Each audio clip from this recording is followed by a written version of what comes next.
안녕하세요. 저는 올해 40이 된 평범한 주부입니다. 남편과는 결혼한 지 12년이 되었고, 시댁과도 꽤 가까운 관계를 유지해왔죠. 이야기의 시작은 지금도 생각하면 속이 뒤집힐 만큼 분노가 솟는 시동생의 사고 당일, 그리고 그날 병원 계단에서 들려온 한 통화 내용입니다. 나 땡 잡았어. 아직 결혼식도 안 했는데, 재산만 25억이래. 완전 대박이지? 그 소리를 들은 순간 저는 다리에 힘이 풀려 주저앉았습니다. 그 통화의 주인공은 다름 아닌 동서, 그러니까 제 시동생의 예비 신부였습니다. 그날 제 시동생은 교통사고로 중환자실에 있었고 생사를 넘나들고 있던 바로 그 순간이었죠. 하지만 그녀는 웃고 있었습니다. 제 시동생은 저보다 9살 어린 시부모님의 늦둥이 외아들이었습니다. 남편과는 나이 차가 많았기에 사실상 저는 시동생을 어린 시절부터 아들처럼 보며 지냈죠. 그 아이는 정말 착하고 성실한 아이였습니다. 공부보다는 운동을 좋아했고 늘 씩씩하게 웃으며 인사하던 순수한 청년이었죠. 대학 졸업 후 회사를 다니며 성실하게 돈을 모았고 그 나이대답지 않게 효심도 깊어서 시부모님 집 대출을 먼저 갚아주기도 했어요.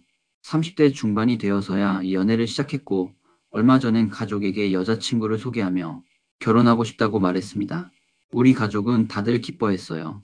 드디어 그 아이도 인생을 함께할 사람을 만났구나 싶어서요. 하지만 우리는 그 여자를 너무 몰랐습니다. 시동생의 여자친구, 지금의 동서는 첫인상이 너무 좋았습니다. 단정한 외모에 예의도 바르고 말도 조리 있게 하는 타입이었죠. 시부모님은 만날 때마다 어머, 이 아가씨는 정말 마음에 든다며 칭찬하셨고, 시동생도 행복해 보였습니다. 그렇게 결혼 준비는 빠르게 진행되었죠. 하지만 저는 어쩐지 그녀의 과한 친절함이 자꾸 마음에 걸렸습니다. 가족 단톡방에 쉴 새 없이 사진을 보내거나 시어머니께 어머님, 제가 예물은 이쪽 브랜드로 알아볼게요 라고 주도권을 잡는 모습들이 어딘가 부자연스러웠거든요. 하지만 그것만으로 의심할 순 없었죠. 어쩌면 단순히 잘 보이고 싶어하는 예비 며느리일 수도 있었으니까요. 결혼식을 한 달 앞둔 어느 날, 시동생이 야근을 마치고 퇴근하던 길에 음주운전 차량에 들이받치는 사고를 당했습니다.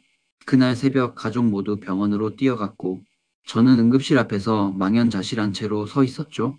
의사는 말했습니다. 머리 쪽 손상이 심해서 깨어나더라도 의식이 온전할지는 확신 못합니다. 시어머니는 기절하셨고 남편은 멍하게 벽만 쳐다봤습니다. 그 와중에 그녀, 그러니까 이 예비 동서는 얼굴에 눈물 한 방울 없이 묵묵히 앉아 있었죠. 누가 보면 너무 침착하다고 생각할지도 모르겠지만 저는 이상하게 불안했습니다. 그리고 정말 그 불안은 현실이 되었습니다. 사고가 난 이틀째 되는 날이었습니다. 새벽까지 병원에 있다가 잠시 공기 좀 쐬려고 병원 뒤편 계단에 앉아 있었죠. 그때였습니다. 계단 아래에서 누군가의 통화 소리가 들렸어요. 낮고 빠르면서도 기이하게 들뜬 목소리였습니다. 나 땡 잡았어. 진짜. 아직 식도 안 올렸는데 재산만 25억이래. 걔 이름으로만 된 게 17억이래니까. 부모님 집도 걔가 사준 거라며. 어차피 깨어나도 반쪽이라잖아. 저는 말 그대로 피가 거꾸로 솟는 기분이었습니다. 그 목소리는 분명 예비 동서, 그 여자였습니다. 시동생은 부모님께 효도한다고 집을 사들이고 자기 명의로 된 전세 아파트도 있었고 직장 생활을 하며 10년 가까이 꾸준히 저축을 해온 사람이었습니다. 대출이 거의 없었기에 실질적인 순자산은 25억 이상. 그걸 저는 처음 알았습니다.